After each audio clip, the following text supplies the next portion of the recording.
queria interromper aqui, diga, se diga. for possível.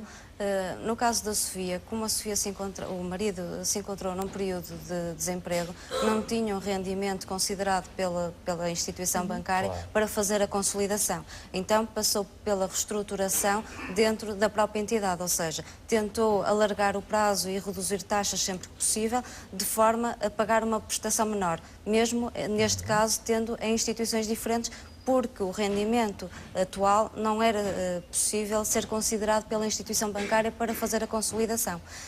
O caso da Sofia também espelha... Que é uma hipótese de muitos portugueses também. Exatamente, mas conforme a Sofia referiu, tentou junto das entidades e não foi imediatamente não teve retorno, não é? Exatamente. Não teve a resposta esperada. E a Sofia acaba por ser um exemplo da maior parte das famílias que eu tenho referido, que foi atacada, entre aspas, pelos fatores 3D. Ela não se endividou porque quis. Ela tinha capacidade... Tinha as suas contas controladas, não é? Tinha capacidade para pagar... imprevisto. Exatamente, foram os imprevistos que fizeram com que o seu endividamento, em termos de rendimento disponível, fosse alterado.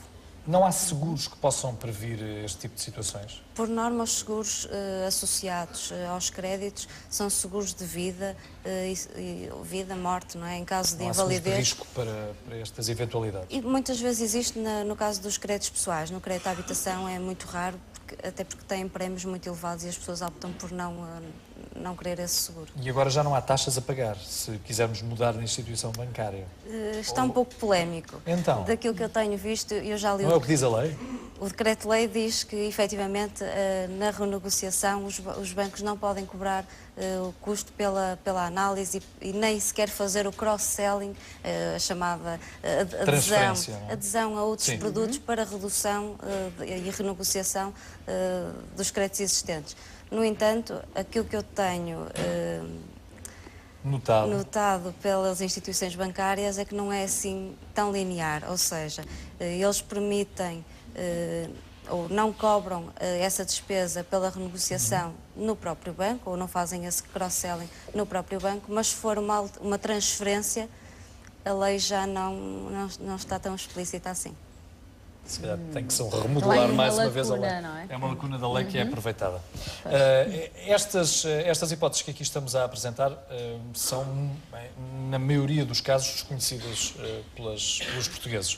Porque se nós não temos dinheiro para pagar as nossas dívidas, quanto mais aproximarmos de uma empresa de consultadoria para nos dar o devido apoio para conseguirmos ir às instituições bancárias com o conhecimento suficiente para depois nos batermos pelos nossos direitos. Por isso mesmo é que é uma consulta cara.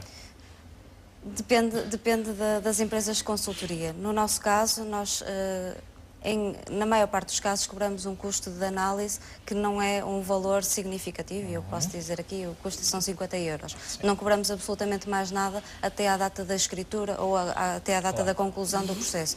Por isso, efetivamente devem recorrer a empresas de consultoria que as possam ajudar. Podem beneficiar com isso, depois acaba por compensar. Exatamente, porque senão pode ficar muito mais caro o não fazerem nada ou não o fazerem bem feito. Ou deixarem-se arrastado. No caso da Sofia, eu penso que ela poderá confirmar o que eu vou dizer. A Sofia pertenceu, e nós conhecemos-a pessoalmente, num seminário que fizemos, que era o seminário de dieta de dívidas, que era gratuito. Nós ensinávamos as famílias a saber o que fazer perante determinadas situações, a estipular também o seu orçamento familiar. Eu, inclusive, trouxe aqui uma folha para depois poderem dar uma vista de olhos, onde as pessoas colocam os valores respeitantes aos créditos, as suas mensalidades, e depois também aqueles valores referentes à gasolina, referente à alimentação, cabeleireiro, pequenas despesas que podem efetivamente depois ver onde é que estão a gastar e podem reduzir. Sandra, mas efetivamente é preciso poupar. As pessoas têm que controlar as suas despesas. Sim, mas para poderem poupar têm que ter rendimento disponível para o fazer. Claro. Quando efetivamente ganham menos do que aquilo que têm que pagar em termos de prestações. É impossível. Tem que repensar a sua gestão orçamental.